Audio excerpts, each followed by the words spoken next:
What's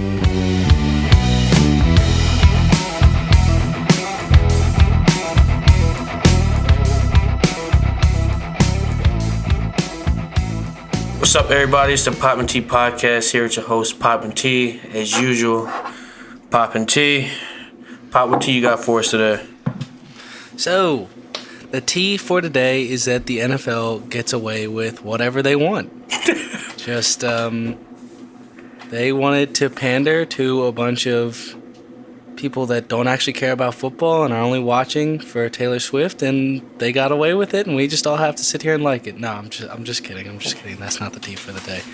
But it kind of tells you my feelings on this result of our great Super Bowl yesterday. What happened to our great country? But the tea for today is that it came out today that the 49ers didn't know the rules for Super Bowl overtime. You'd think that'd be something that you'd want to kind of have gone through before the big game, but yeah. I think the quote was Kyle Juszczyk said, "We wanted the ball first because if you score a touchdown, then you win," which is not the rules of overtime in the Super Bowl. Not at all. So, yeah, that's our tea for today, is that Kyle Shanahan missed a pretty major step in preparing his team for the Super Bowl this Sunday. Yeah, just don't expect that from a coach like him. You don't at all. I just was sitting there kind of shaking my head when they won the toss and Fred elected to receive. It was just kind of like, what are you doing? The rules got switched after, I believe it was, I want to say 2021, after the Bills lost to the Chiefs in the divisional. That 13-second game when Pat went down there in overtime and scored on the first drive. There was outrage. You would think everybody across the football fandom, like, it was aware of the change. And even the refs told the 49ers before overtime started, that it was a whole new game. Like, he fully explained the rules. Like, he didn't say first team to score wins. Like, he fully explained it. Nervous. Like, yeah, I guess they were rattled. It was like they had never been there before. But yeah, that was insane to me. What did you think of the game? I know you obviously didn't want to watch. I didn't either. It's kind of sore loser about 2 weeks ago. But what would you think? Yeah, definitely a sore loser.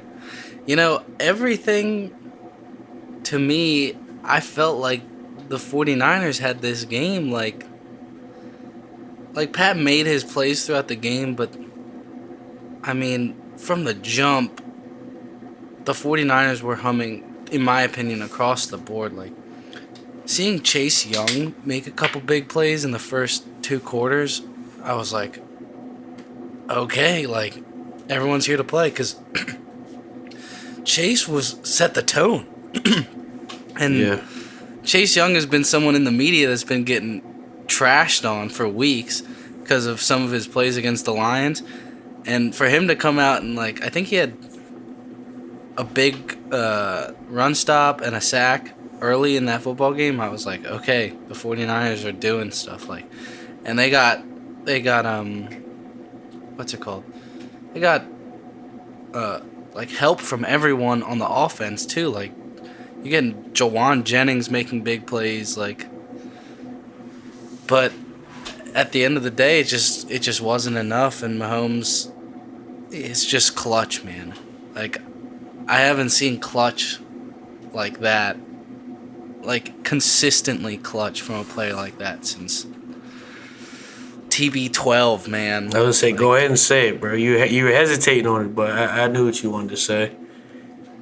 Like, he's gonna find a way, and it's just so frustrating because me as a Ravens fan, I want that so bad, and I love my team.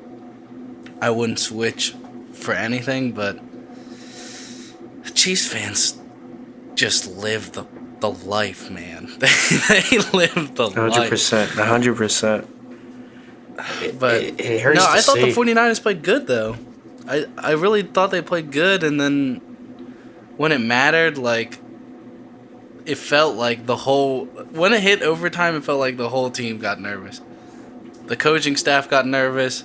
There was during the Chiefs' final drive, I was like, why are we blitzing all game when I've been talking about how good this 49ers defensive line has been playing? Like, Eric, Javon, Nick, and Chase, like, they were getting after Mahomes all game 100%. with four. Yeah. With four. And then you're going to send the blitz, like, engage 8 on, like, 3 plays in a row, and he's just going to check it down. Like, Wilkes was nervous, man. He was nervous. I don't know. They just panicked. Yeah. It was one of those games where, like, Pat was always in the game. Like, I know the Chiefs, like, it took their offense a while to get it going. Like, the end of regulation was only 19-19. But it's like, as long as the game is that close, Pat always has a chance. It's like failure just isn't an option for him. Like, like if they lose like 99.999% of the times, like, it'll never be Pat's fault. Like, he's going to find a way. And you just kind of saw that from him yesterday. Like, Travis Kelce had 1 catch at halftime, finished the game with 9 receptions for 93 yards. Him and his guy are just always going to find a way to get it done. I expected a low scoring game. Like, as the day of Sunday got closer, because I kind of just realized like how great both of these defenses were, and like it was going to take a while, for a team to get into that end zone. And that's exactly how it happened. And the 49ers, they stuck to the game plan, which was the surprising part about them losing. Like, they kept the ball in McCaffrey's hand. 22 carries for 80 yards and 8 receptions for 80 yards, 160 total, 1 touchdown. But the rest of the guys just didn't really show up, and that was the problem. Ayuk had 3 receptions for 49 yards. Debo had 3 for 33. And then George Kittle had 2 receptions for 4 yards. Just like when you have all those superstars, it's just not good enough. It can't all be Really one isn't. guy. Especially like when it's such high caliber of players. Like if a Gabe Davis drops off for the Bills and he disappears, like, oh, it's Gabe Davis, like whatever. But like George Kittle is supposedly a top 3 tight end in the NFL. Debo is supposedly a top 10, top 15 guy. Brandon Ayuk is a top 25 guy. Probably top 20. And it's just like they just didn't play good enough. And then Kyle Shanahan, like, I think I have to put the most responsibility on him. Just the decision to elect to receive and in overtime was insane to me. I understand the defense is probably exhausted, and you probably wanted to give them a little break before having to go back on the field. But like, you just got to know you're playing Pat Mahomes. You got to know what's at stake. And even if the players didn't know even if the players didn't know the rules, like the head coach has to know the rules. You have to know that both teams get a possession in overtime in the playoffs. And you have to use that into your decision making. So I 100% think that they should have kicked the ball, because then you know what the situation is. Like if the Chiefs go down there, march down and score like they did, okay, they score 7. Now you know you have to go for 2. There is no field goal. There is no taking your offense off the field on 4th and 4 to win the game. You have to go for it. So I was just kind of scratching my head at that. I was just kind of wondering where those playmakers were for the 49ers. That was one thing I noticed, was that Chiefs secondary made plays, man. Like, not. I've been one to call out the Chiefs for some calls that didn't end up being called on them, but there were so many plays yesterday where I was like, "There's nothing you can do." Like that Trent McDuffie with Debo in the back of the end zone. That was a great play. Like, that's textbook. That's textbook.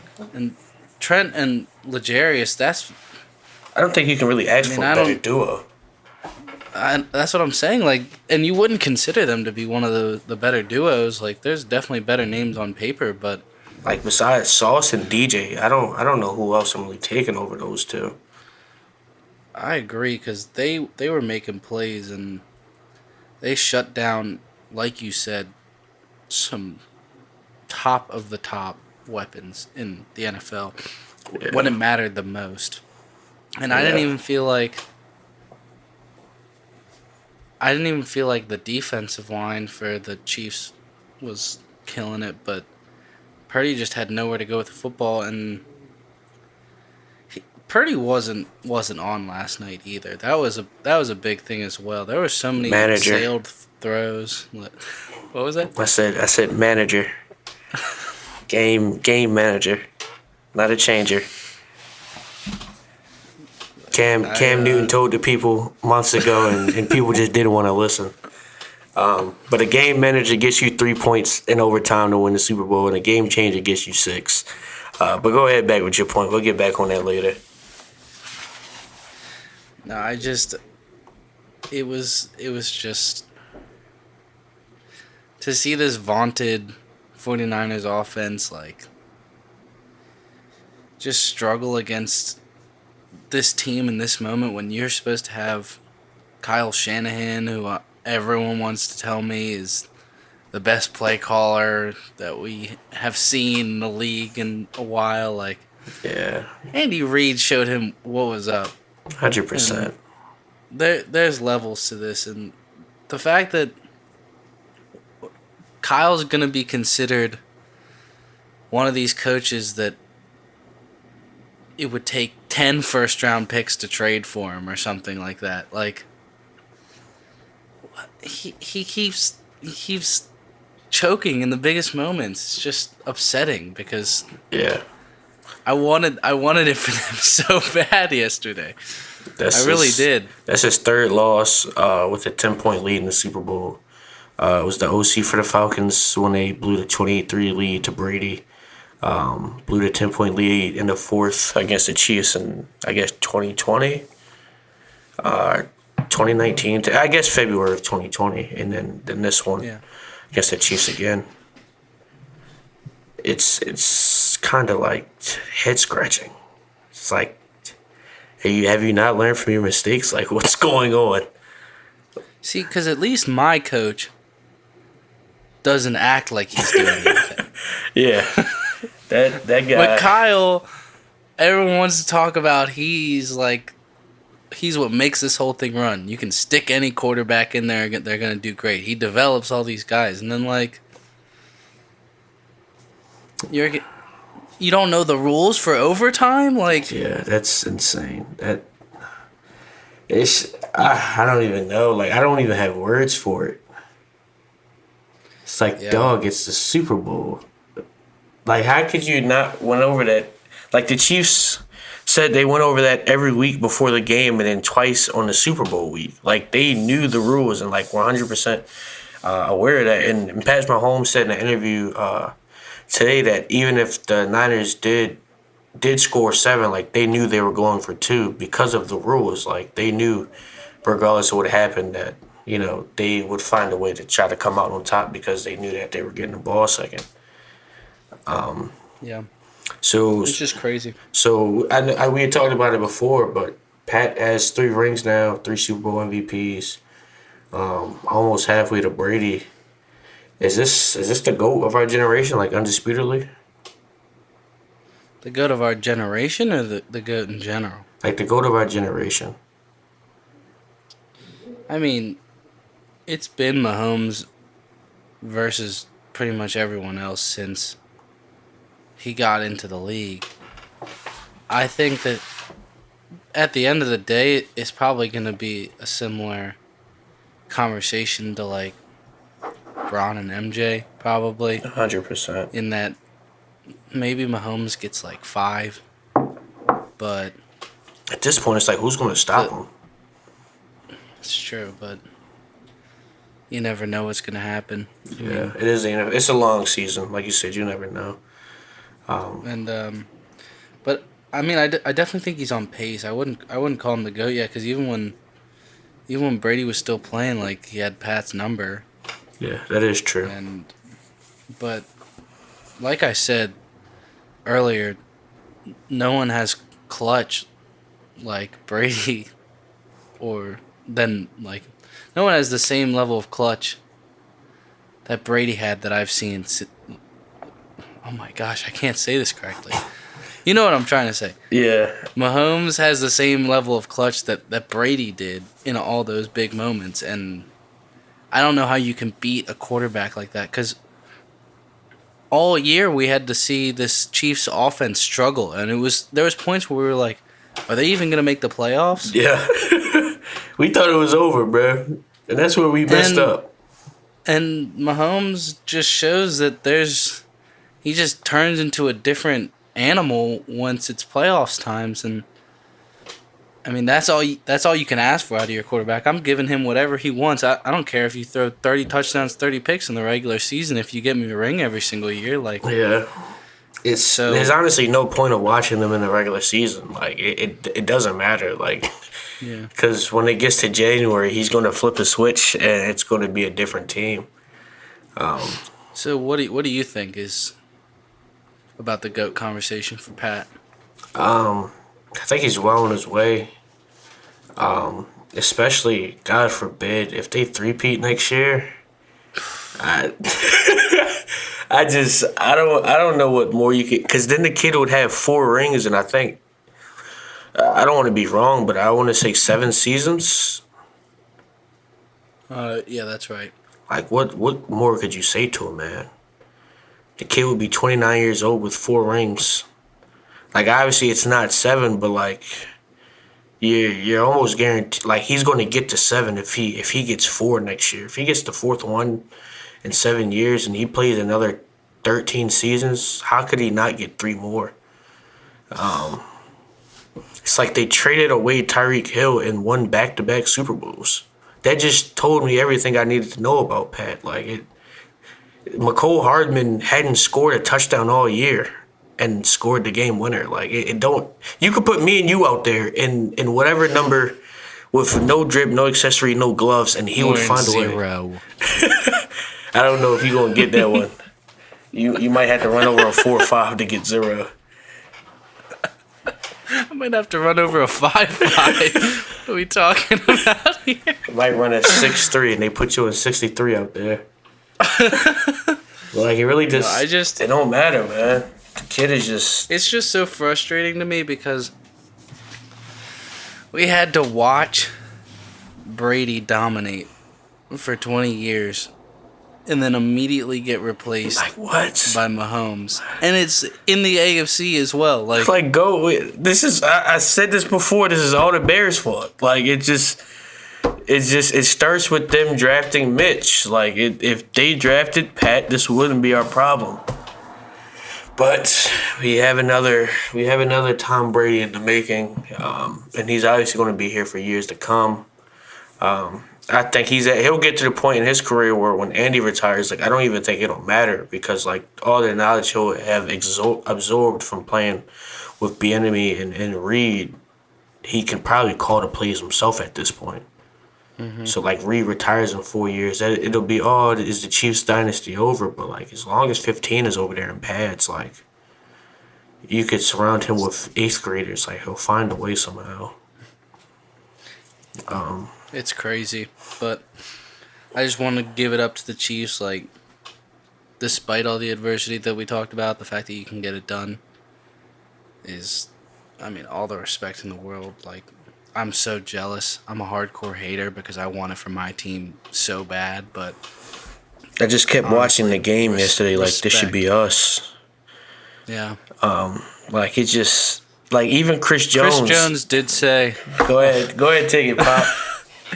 He said they had to go through the best team in the league to get there, the Baltimore Ravens. Like, everybody knew how knew. Much that hurt me. Like, they like. You know how much that.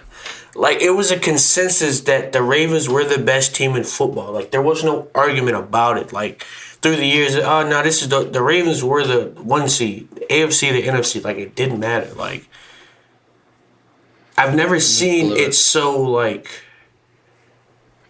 consensual across America that, like, this was the best team in football. Like, everybody knew it. Like, even, I think Marcus Spears tweeted out, like, watching the 49ers run the ball like this just makes me think, like, what could have been for the Ravens. Like, and it's just upsetting for the season and how it ended. Because to me, I always saw it as whoever came out the AFC was winning the Super Bowl this year. Whether it be us, Buffalo, or Kansas City. Like, I kind of, after seeing what the Ravens had done to the Lions, the Chiefs, and the Cowboys, the Packers were in the playoffs. It was just the AFC's year to win the Super Bowl. And I 100% believe if that would have been us playing on Sunday, that it would have been the same result. But it's on the next year for us. There's always next year. Yeah, been saying that for what, Hey, 5 years? and we've won a Super Bowl every 12 years since our inception. So The Super Bowl next is in year New does mark the Orleans. 12th year. That is in New Orleans Yeah, again. So maybe, man. so see you in New Orleans or New Orleans next year. Like, Hopefully. well, uh, again, respect to the Chiefs. It was a great game.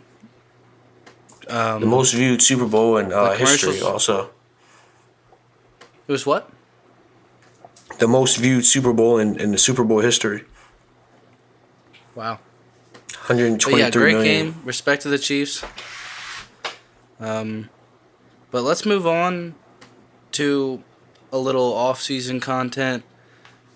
We just wanted to highlight some coaching hires because we never really touched on those too heavily. I think we both wanted to highlight coaches that may not have been getting all the national hype that some of the other guys may have gotten, but I'll let you kick it off, TJ. Who do you want to talk about today? Who's your coaching hire that you liked or didn't like, I guess? So I just wanted to highlight. I hope I'm saying this right, on Dave Canales. He was the offensive coordinator for the Tampa Bay Bucks last season. 42-year-old. For a head coach, it's pretty young. Rest of America may not see it that way, but I think it's very exciting for what he might be able to do for Bryce Young this next season. He was the offensive assistant coach back with Seattle in Geno's kind of revival year. And then coming to Tampa Bay this year with Baker Mayfield and kind of doing the same thing again. It seems like he makes his quarterbacks play very confident. They're very confident in their scheme. They're very confident in their decision making. Obviously, he won't have the same weapons he had in Tampa Bay. Like, as an offensive coordinator, you can't really ask for much more than a Chris Godwin and a Mike Evans. Just two sure-handed Or guys. DK and Tyler. Yeah, that also. Like, he's had two great duos. They're going to have to find that down in Carolina. But as we discussed in the last episode, T. Higgins is an option. So maybe they'll go that route. But Baker threw 28 and 10 this year, 4,000 yards, was a Pro Bowl quarterback, got the team to the playoffs, won a playoff game, beat the crap out of the Eagles. And they just, towards the end of the season, went on a very hot run. That offense finally got clicking. And I want to say they won 6 out of their last 8, 6 out of the last 7, something like that. Started off the year pretty rocky. So yeah, I'm really just excited for that, to see what they do with Bryce, to see if he can help him take that next step. I know it's brutal in the NFL coaching cycle, so I'm hoping it's not like a Frank Reich situation where they're kind of in and out with him pretty quick, because he's going into a pretty bad situation. So I hope they allow him to go over there, to set his feet, make decisions, because it's like they were the worst team in football and they don't even have their own pick because they traded away for Bryce. So he's really working with one hand tied behind his back. But just seeing the growth he's been able to do back-to-back years with quarterbacks kind of finding themselves again, hopefully he can find a way to make Bryce more comfortable. Can make, decisions as a head coach and who he wants to bring in for his offense. Give him some O-line help, give him some weapons, some guys that fit his scheme. And hopefully Carolina can hit the ground running, and make that number 1 overall pick worth it. Who'd you want to highlight today? Well, I just want to say that you're exactly right about that Dave Canales hire. That felt super intentional to me. Like, to me, they were just saying, screw the rest of the roster. We got to make sure that our number 1 asset is playing like the number 1 overall pick. And Canales has a track record of turning some talented quarterbacks that have been playing rough back into what their talent should produce. 100%. So, to me, they're saying, all right, it might take a couple years, but let's just make sure our quarterback that we spend so much on is playing like the prospect that we thought he could be. So I love the hire, personally. Might not be the sexiest hire just because, I mean, there wasn't a ton of success long term with either of those teams that you mentioned, but it's about getting your quarterback right. So I love it. But I wanted to talk about Brian Callahan, the new head coach of the Tennessee Titans. I personally love this hire just because of how much adaptability we've seen out of the Bengals offense the last couple of years. They have turned from one of the perennial stinkers of the NFL to just this highly touted 28, 35 points a game, like just humming every time they come out on the field. And I think a lot of that has to do with the fact that Brian Callahan and Zach Taylor have never been content with their scheme or how they were playing the game. It was always adapting. So think back to when Joe first came in, they ran like an under center wide zone type of scheme that Zach, I think, picked up when he was with the Rams, because that's what Sean likes to run, if I'm correct. But around week 5 or 6 of last year, in the 2022 season, they switched to a shotgun gap running scheme, and the playbook also started to change. The passing playbook started to change around that. And they started to put up 28 points every single game. I think they started to average that after the fact. So you're adapting, you're changing to better suit your offensive line, who is a little bit weaker, gives you a little bit more time to assess the field. Joe Burrow is a quarterback that wants to use his mind and get the ball out quick.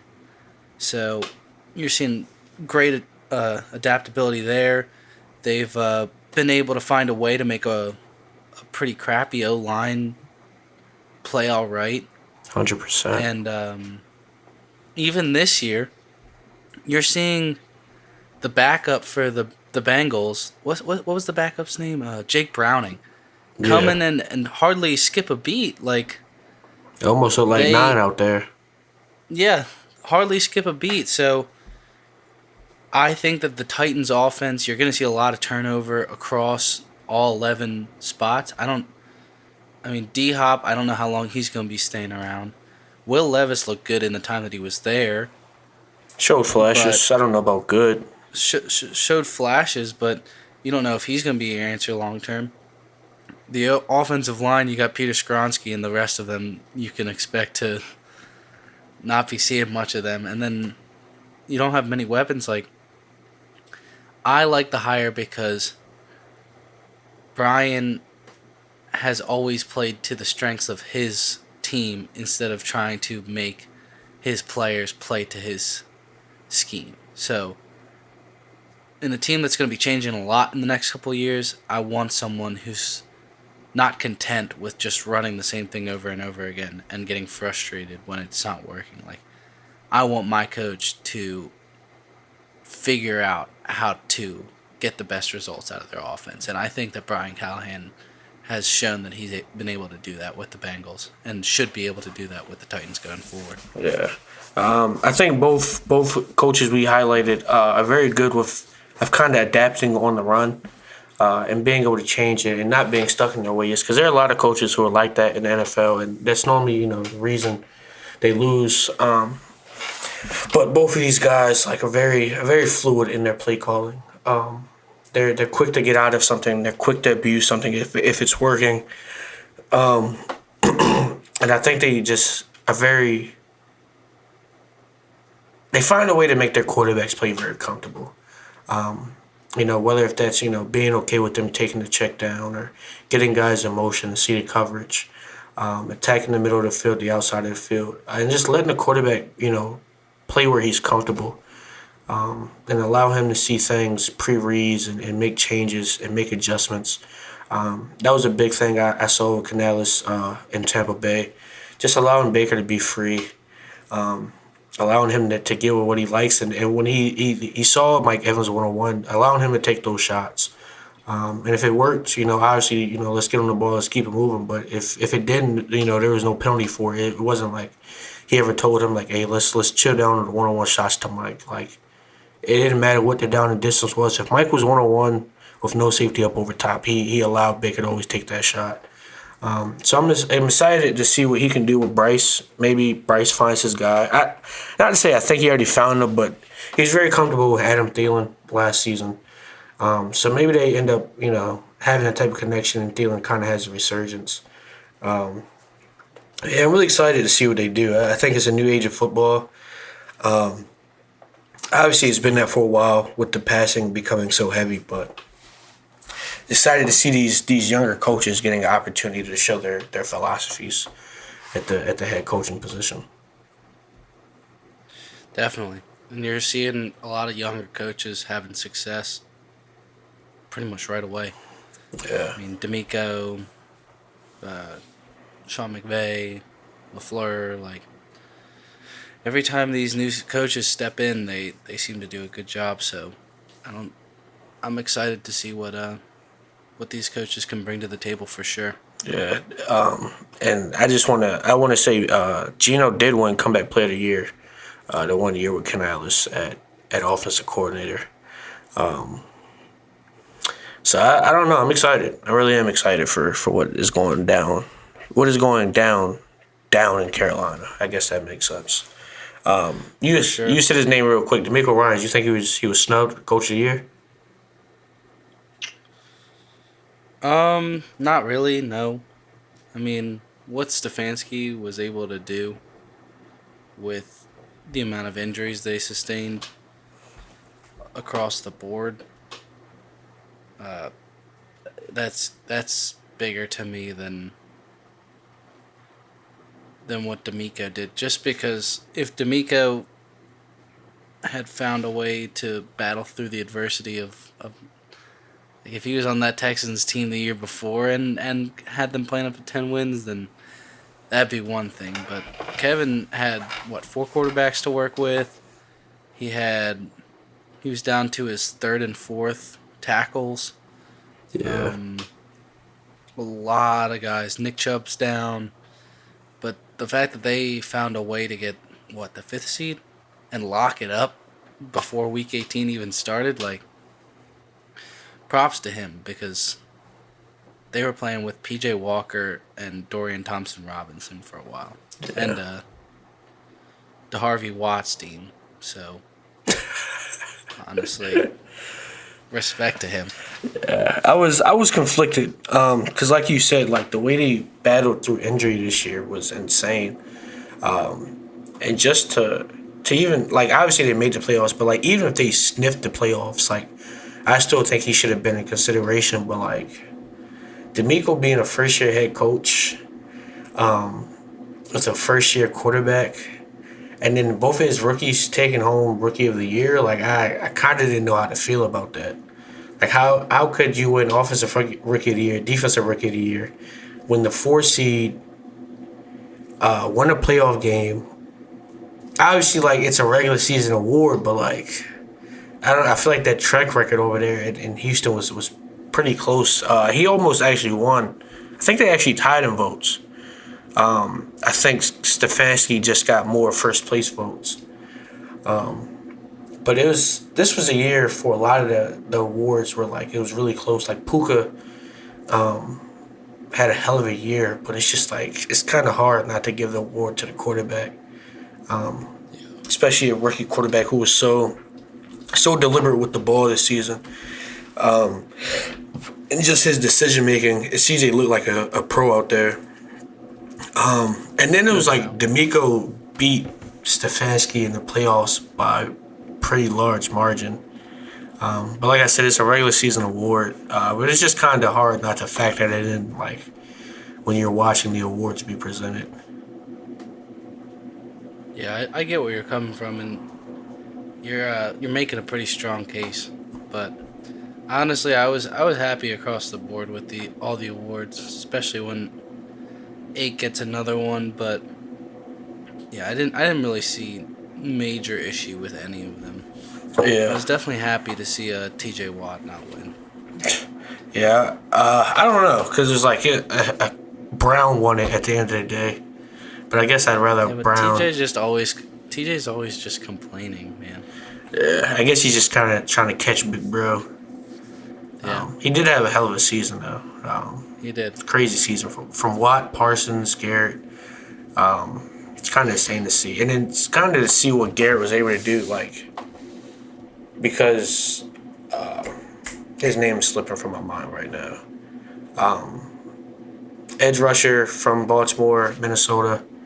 Zadarius. Yeah, Zadarius just did nothing this season. So it kind of Miles really put that D line on his back.